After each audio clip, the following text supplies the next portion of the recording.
Bueno, bienvenidos a esta segunda parte del taller 12, las actitudes sobrenaturales que favorecen la eficacia de la intercesión. Hasta en la enseñanza anterior vimos los bloqueos, los causales de los bloqueos de la eficacia de la intercesión. A través de algunas de las mencionadas causales, se dejan entrever por oposición actitudes que favorecerían la eficacia de la intercesión, como por ejemplo la fe del intercesor, la unidad del equipo, etc. Se trata ahora de ir estableciendo una lista algo más ordenada de dichas actitudes. Y aquí en esta establecemos una lista de 7 puntos. Primero, la motivación ha de ser el amor, la compasión. Esto nos motiva a interceder. Segundo, la fe. Tercero, la unidad dentro de la comunidad o del ministerio. 4, la persistencia o constancia en la oración. 5, ser específicos. Y bueno, y 6, no sé por qué lo repetí ahí, actitudes de santidad. Vamos adelante. Si el mouse nos lo permite. Primero, la motivación del amor y compasión. Tengo ahí algunos textos que fui recogiendo del texto madre.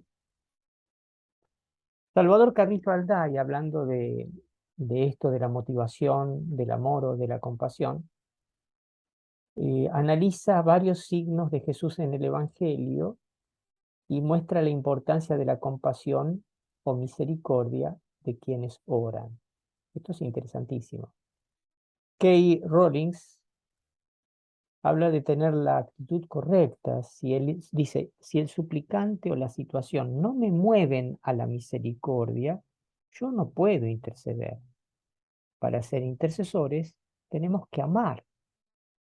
Eddie Russell se ubica en la misma línea que el padre Carrillo Alday, afirmando que lo que se necesita de parte de quien ora es una intención pura del corazón por la sola motivación de la compasión en búsqueda de aliviar el sufrimiento del otro.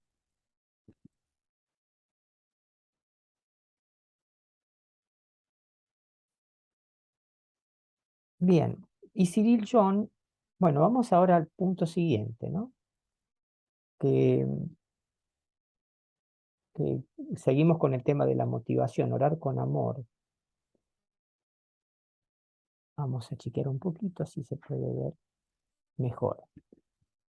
Orar con amor. Estas reglas de las que voy a hablar ahora son de Cyril John. Cyril John dedica 3 de las 12 reglas que establece para el intercesor al tema del amor o compasión. Son las números 5, 6 y 7. Estas reglas, después vamos a ver las demás también, pero las extraje y las traje a este lugar.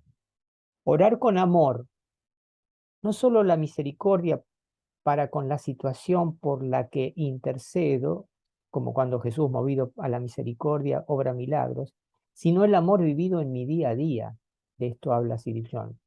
Segundo bloqueo más importante de la intercesión son las faltas de perdón, no solo en el suplicante, sino en el intercesor. Antes decía, mi falta de perdón es como una piedra que tapa el embudo. Pues bien, es más la oración no sirve de nada si en mi interior hay actitudes de crítica, chisme, calumnia, juzgamiento, como dice San Pablo, con manos limpias y sin división. Así que fíjense cómo la falta de perdón se opone al amor, compasión como motivación fundamental.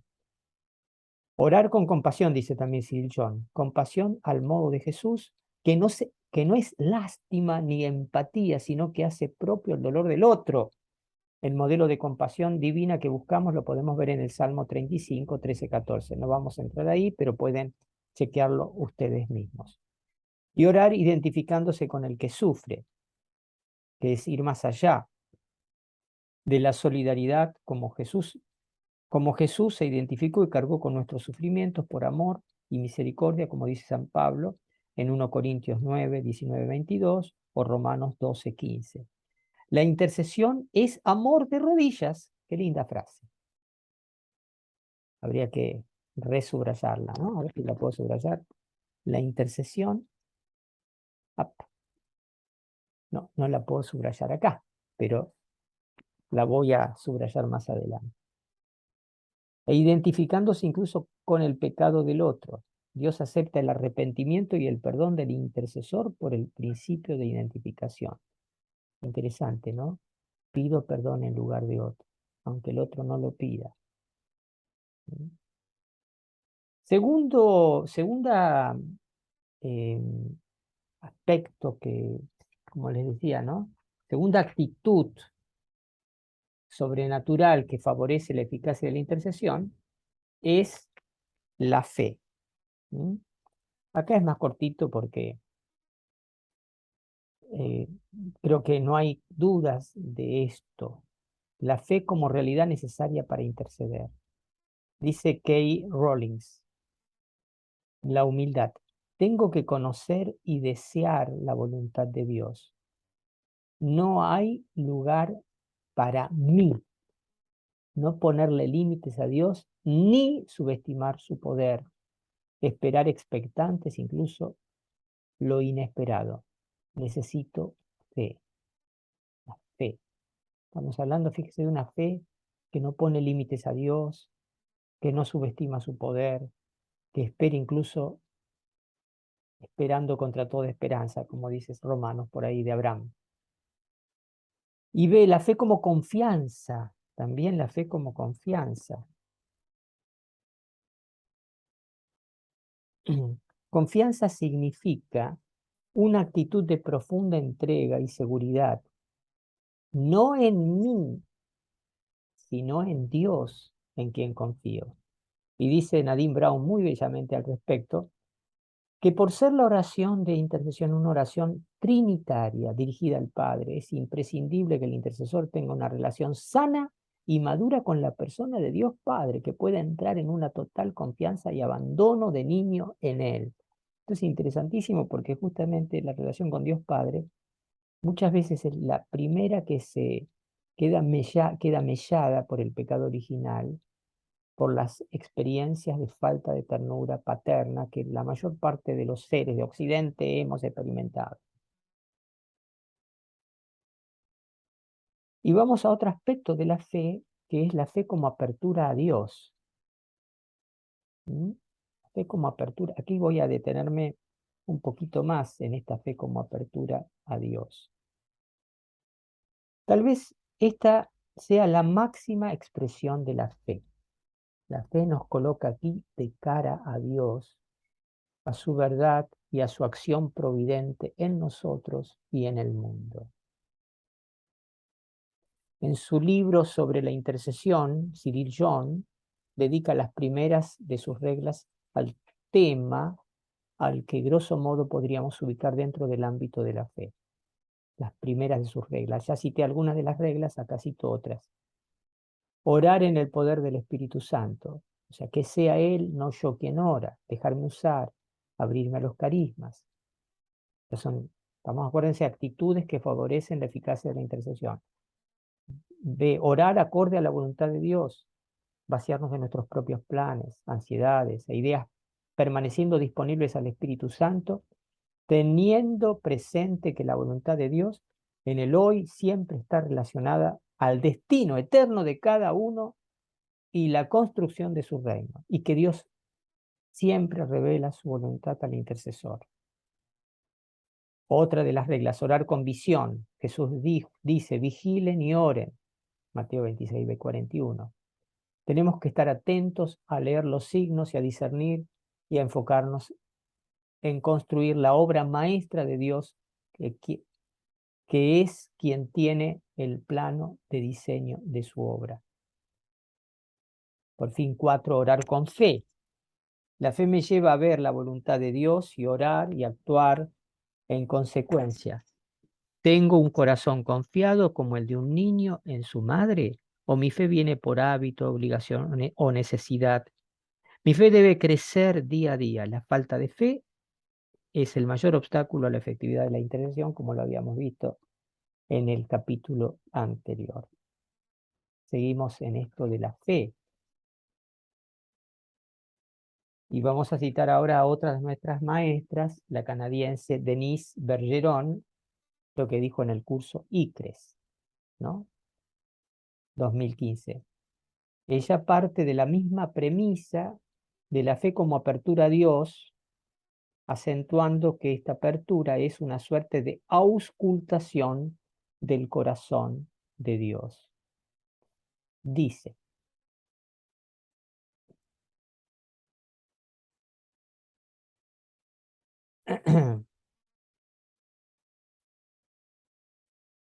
la apertura a Dios nos da visión profética para interceder. Recuerden, ya habíamos citado este texto, ya lo habíamos citado de Proverbios. Cuando no hay visión profética, el pueblo queda sin freno, orden. Cuando nuestra intercesión no tiene visión profética, tampoco tiene orden ni eficacia, incluso el ministerio puede caerse. No es ni nuestra lista en el cuaderno ni nuestra inteligencia lo que debe guiar nuestra intercesión, porque eso nos limita, nos restringe. ¿Sí?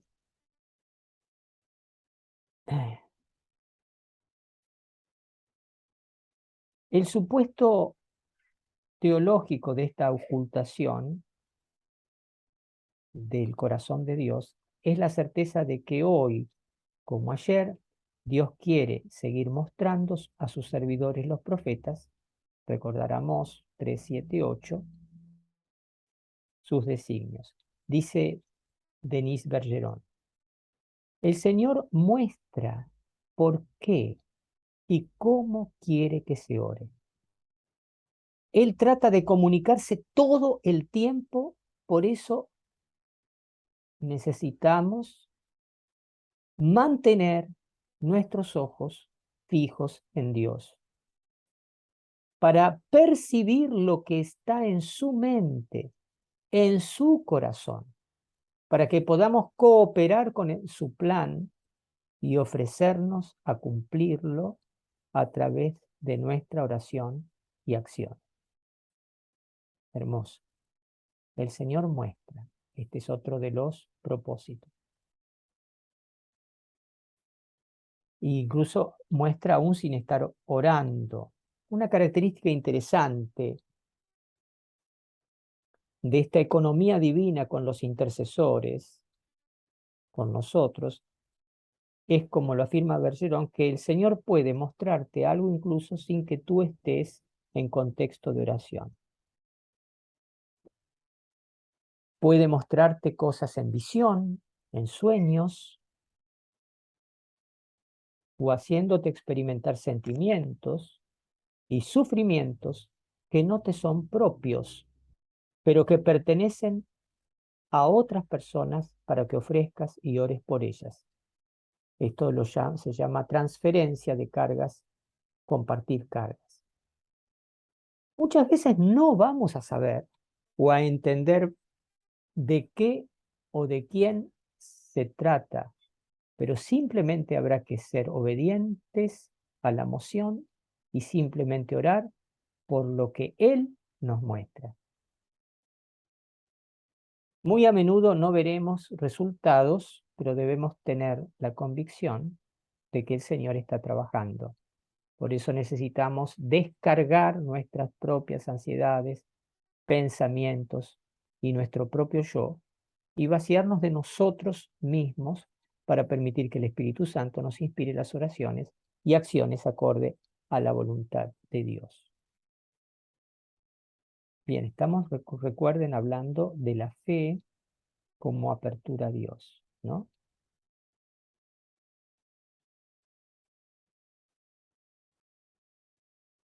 Seguimos con la fe como apertura a Dios, esta dimensión de la fe, y seguimos con propósitos de Denise Bergeron. que acá el primer punto, actitud de fe y actitud de entrega. Muy bien, esta actitud de fe, de apertura a Dios, no resulta extraña, no es un paréntesis en la propia vida, es coherente con las características de la vida del intercesor, de las que ya se ha hablado en varios encuentros anteriores. Denis Bergeron, tomando una vieja ordenanza levítica, la aplica a la vida y a la fe, y a esta fe necesaria del intercesor, de la siguiente manera, ¿no? En el Antiguo Testamento, el animal, vamos a correr esto un poco, que iba a ser sacrificado, era elegido por ser puro, por no resistirse, y era atado a los cuernos del altar mientras esperaba pasivamente el momento de ser sacrificado. Esto está en el Levítico, ¿no? Nuestra vida de intercesores es un llamado a ser hostias vivas, Romanos 12, 1, 2, es decir, sacrificios vivos. Nuestro cuerpo, nuestras vidas son ese sacrificio. Como aquellos animalitos, ser puros, obedientes, no resistirnos y ofrecernos pasivamente en manos de Cristo, el sumo sacerdote. ¿Mm?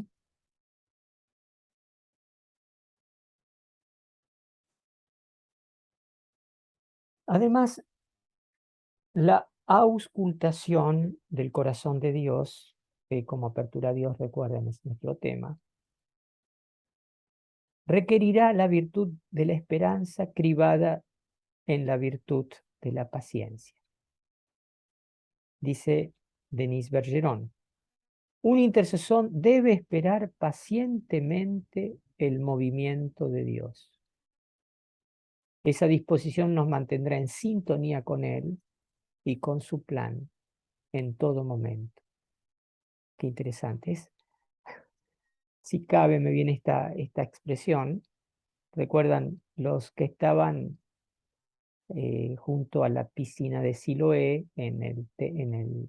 digamos, en las afueras del templo de Jerusalén? Esperaban el movimiento de las aguas para sumergirse en ellas, ¿no? Esperaban, estaban atentos. Esperar pacientemente el movimiento de Dios. Esa disposición nos mantendrá en sintonía con Él y con su plan en todo momento. Por fin, nuestra amiga canadiense, Denise, nos recuerda que esa actitud de fe que favorece la eficacia en Dios es un llamamiento, una vocación, como aquí lo dice, ¿no? Dice, todo intercesor está llamado a interceder proféticamente. Oramos por lo que el Señor quiere sobre la situación o necesidad de la persona. Tus oídos deben estar muy cerca del corazón de Jesús y escuchar por quién es o está latiendo su corazón. Hay que estar recostado en él como Juan en la última cena. Solo hay que discernir cómo su corazón se está moviendo y creerle. Siempre tenemos un cuaderno y vamos al Señor con ese cuaderno, pero al comenzar le dejo el cuaderno ahí y le pido al Señor, dame la intención por la que debo orar. Así que estamos hablando, recuerden, sobre la fe.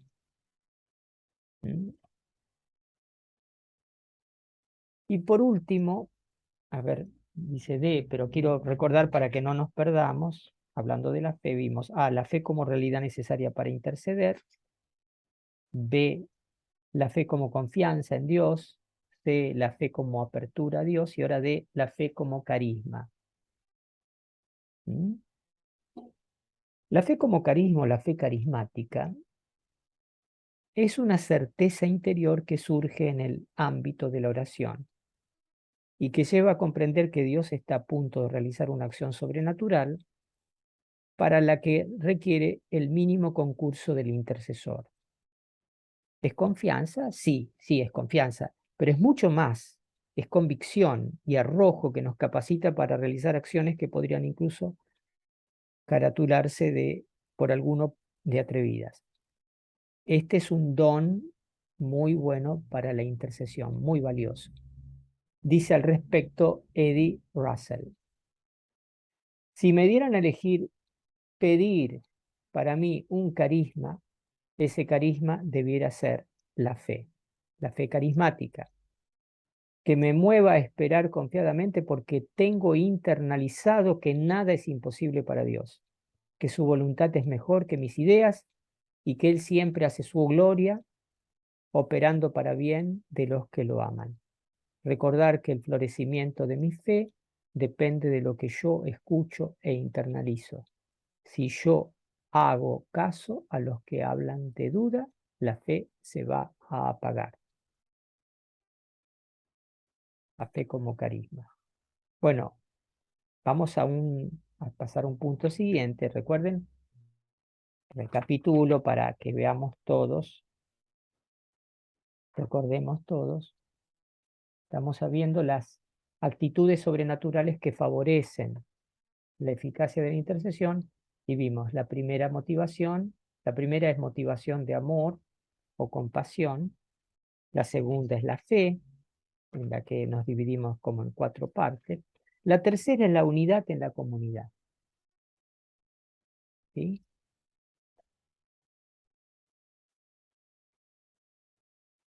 Pues bien, la unidad de los ministerios de intercesión es una realidad no solo útil, sino necesaria a los efectos de la eficacia de la oración de intercesión. Estamos llamados a guardar la unidad del Espíritu mediante el vínculo de la paz, dice San Pablo en Efesios 4:3. Se trata de una unidad en la fe y en el amor que va provocando una fraternidad espiritual profunda.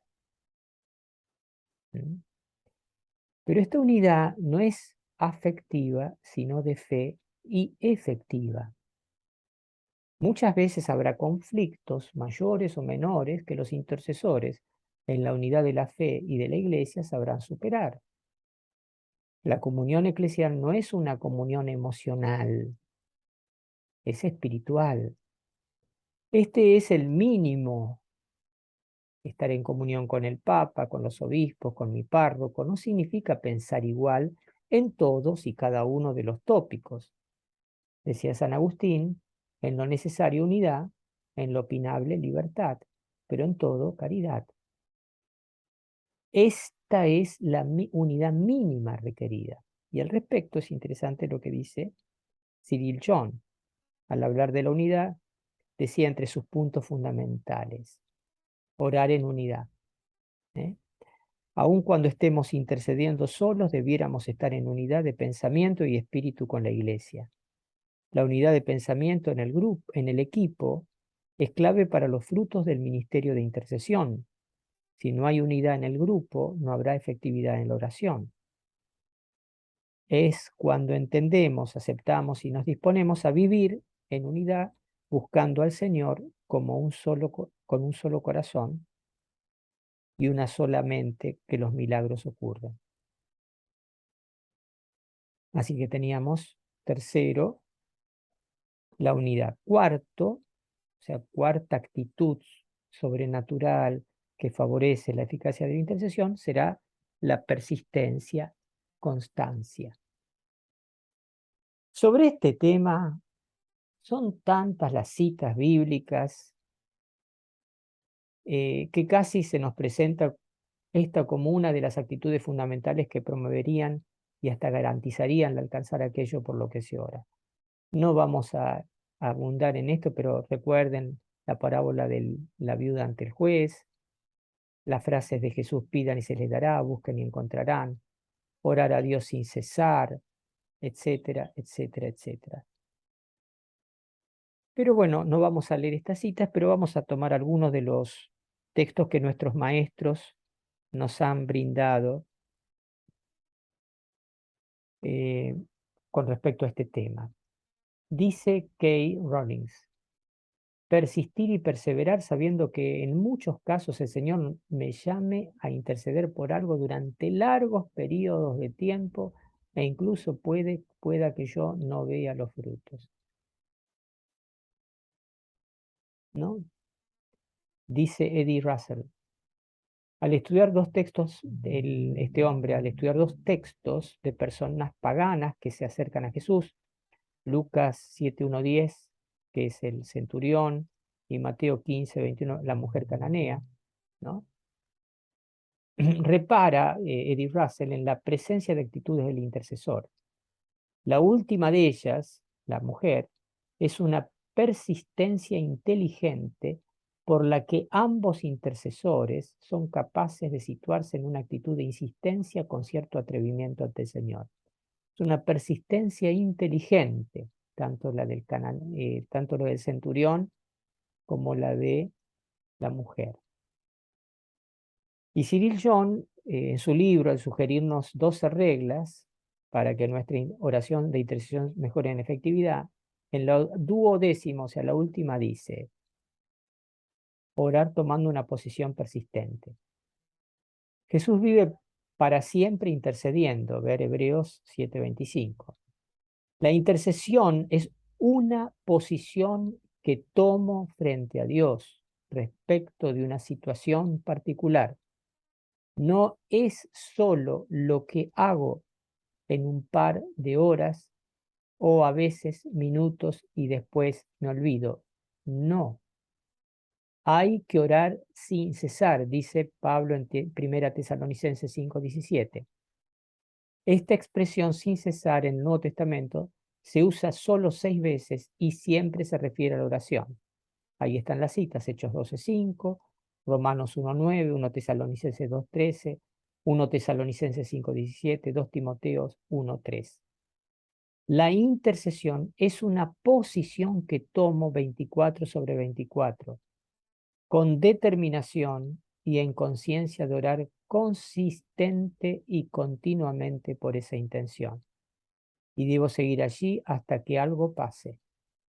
Jesús remarca la importancia de la insistencia en las parábolas del amigo insistente y del juez y de la viuda. Las palabras en griego que remarcan la persistencia en el periodo tienen la connotación de que el modo en que piden es desvergonzado, imprudente y lleva hasta el hartazgo al interlocutor. La intercesión implica orar sin vergüenza y sin parar, sin cambiar de posición ante Dios. Pide, busca, golpea la puerta. Orar entonces con insistencia y desvergonzamiento. Ser sinvergüenzas ante Dios en la oración. Así que tenemos 4, persistencia, constancia, ¿se acuerdan? Recapitulo. 3, unidad. 2, fe. Y 1, compasión. Vamos ahora a la número 5. Ser específicos. Bien. Este es un consejo que da Eddie Russell. Ser específicos. Sé específico en lo que pides.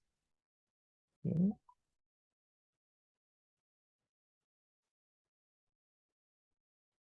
Significa ser puntual y estar totalmente enfocado en la persona o en la situación por la que se ora.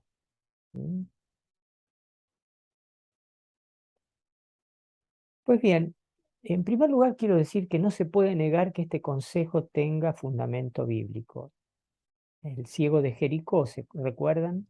Cuando Jesús le preguntó qué quería que hiciera por él, fue al grano, dijo, Señor, haz que vea. Marcos 10:51. Jesús reconoció en aquel ciego una fe capaz de sanarlo y salvarlo. La evidenciaron los pasos que Bartimeo había dado para encontrarse con Jesús, incluido el último, su súplica específica. Pero este modelo bíblico no puede absolutizarse como si de la sola focalización precisa dependiera la eficacia de la intercesión. Otros modelos de intercesión no tan específicos abundan en los relatos evangélicos. En otros tiempos, la perspectiva de la focalización podía ser comprendida en nuestros contextos occidentales como un consejo válido o como una ayuda interesante, pero no como una técnica necesaria para garantizar la efectividad de la intercesión. Así de hecho, es decir, es decir, como una técnica, se la está entendiendo en algunos contextos permeados por ideas como las de la así denominada ley de la atracción. Esta aclaración quiere poner en guardia para no confundir el enfoque del que aquí hablamos como una técnica de pensamiento. Aplicar dicha técnica a la oración, poniendo en ella y en las creencias en las que se basa una cierta confianza y esperanza, implicaría sin más una suerte de desnaturalización de la plegaria, que es fundamentalmente encuentro amoroso con Dios. Digo, esto lo quiero explicar tal vez con palabras más sencillas. Eh, Acuérdense el gran efecto y boom que ha provocado un libro, ¿no? El Secreto, traducido a muchas lenguas, en donde se habla claramente de la ley de la atracción, que con nuestros pensamientos atraemos lo que deseamos. Y cuanto más específicos sean nuestros pensamientos, mejor. Entonces, digo, quise aclarar esto de ser específicos, que no significa aplicar sin más lo establecido por ese libro. Punto. Eso podría ser una suerte de desnaturalización del misterio de la oración como encuentro amoroso con Dios. En todo caso, termino diciendo aquí, ser específico será necesario como respuesta obediente toda vez que el Espíritu Santo nos impulse proféticamente a hacerlo. Ahí sí. Bien.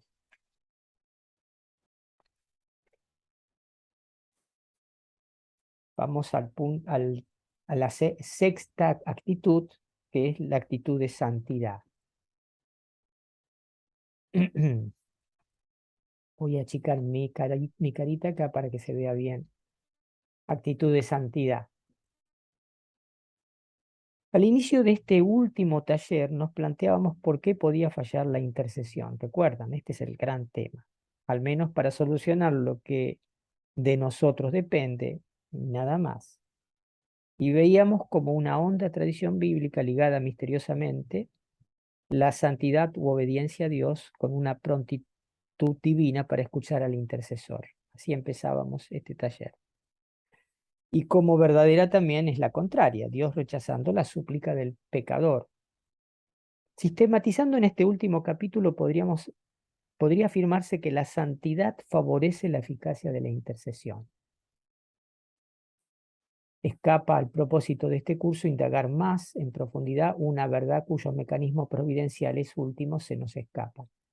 Pero sostenerlo forma parte de la vocación y la praxis de todo aquel, sostener que la santidad favorece la eficacia de la intercesión, sostenerlo forma parte de la vocación y la praxis de todo aquel que haya sido llamado a la intercesión.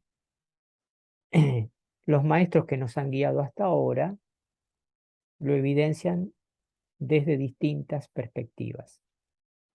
Por ejemplo, ser conscientes de nuestros derechos bautismales que me ha incorporado a la nueva alianza, pero siempre y en todo momento hablando y actuando con mucho respeto por el nombre de Jesús, Eddie Russell, ¿no? Ser conscientes de nuestros derechos bautismales, bueno, la humildad, la intención pura del corazón, también Eddie Russell, ofrecimientos de ayunos, arrepentimiento, confesión frecuente.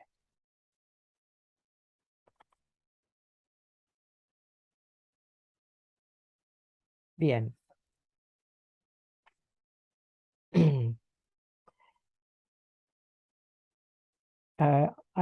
Vamos ahora a ver identificación como séptima em, eh, actitud espiritual que nos ayuda a, a la eficacia de la intercesión, la identificación con el que sufre y asumir cargas espirituales. Aquí parto de una pregunta, de si ¿Podría el intercesor experimentar eventualmente sufrimientos físicos o espirituales que no tengan un aparente origen natural? A esa pregunta, la mayoría de la tradición mística católica respondería con un contundente sí. Cabría entonces otra pregunta. ¿Sería deseable que el intercesor lo experimente o incluso lo busque y lo pida? A esta pregunta no me atrevo a dar una respuesta común y general. Cada intercesión, si recibe una moción referida a esta temática, tendría que consultarla y discernirla en su diálogo espiritual con su director o acompañante espiritual. A pesar de que muchos de los grandes intercesores, almas místicas, que han recibido el don de reparar mucho por los pecados de los demás, hayan recibido este tipo de cargas, incluso los estigmas, la asunción de este camino debe estar sujeta a un previo discernimiento de espíritus realizado con mucha discreción. Con todo, sin llegar a estas experiencias cumbres de la vida espiritual, no resulta raro que en algunas oportunidades quienes se van adentrando en el camino de la intercesión vayan recibiendo cargas espirituales, dolores físicos o anímicos, que sean un verdadero llamado de Dios a interceder por quienes de verdad están sufriendo este tipo de cruces. Al respecto, vamos a compartir lo que dice Denise Bergeron.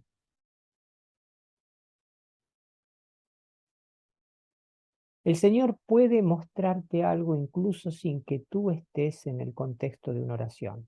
Puede demostrarte cosas en visión, en sueños, o haciéndote experimentar sentimientos y sufrimientos que no te son propios. Aquí está la parte que se refiere a este tema. Pero que pertenecen a otras personas para que ofrezcas y ores por ellas. Y ella lo llama transferencias de cargas y compartir cargas. Muchas veces no vamos a saber o entender de qué o de quién se trata, pero simplemente habrá que ser obedientes a la moción y simplemente orar por lo que Él, Dios, nos muestra. Muy a menudo no veremos resultados, pero debemos tener la convicción de que el Señor está trabajando. Por esto necesitamos descargar nuestras propias ansiedades, pensamientos y nuestro propio yo, vaciarnos de nosotros mismos para permitir que el Espíritu Santo nos inspire las oraciones y acciones acorde a la voluntad de Dios.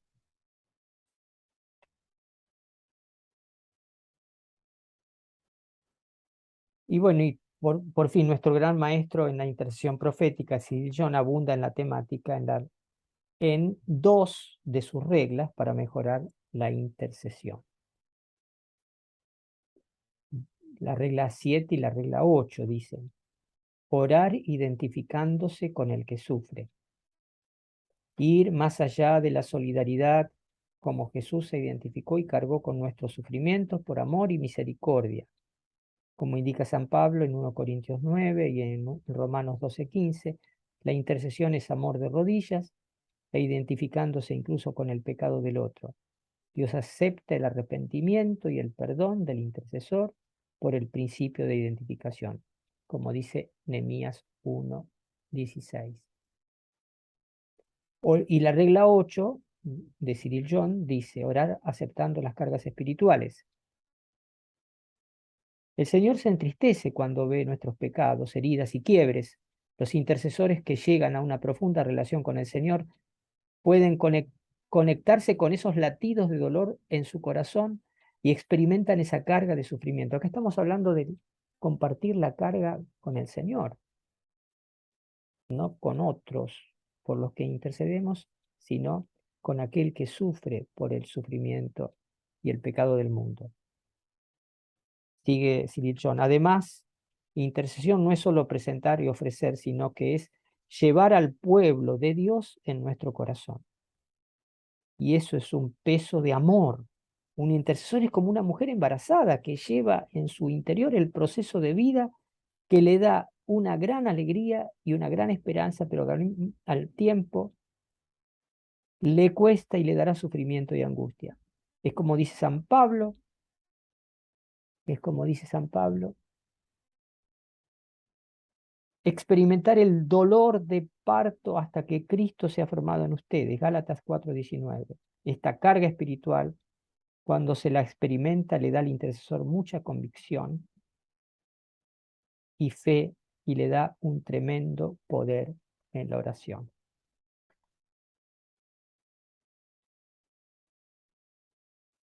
Bueno, hasta aquí esta segunda parte. Vendrá la tercera parte de este taller prontito, pero será una parte más corta, la sabiduría bíblica convirtiéndose en sabiduría práctica. Lo que vas a aprender en el tercer taller es que la sabiduría de Dios que está en la Biblia te va a inspirar una sabiduría práctica para interceder y que eso te va a hacer muy feliz. Bueno, dejamos por ahora acá.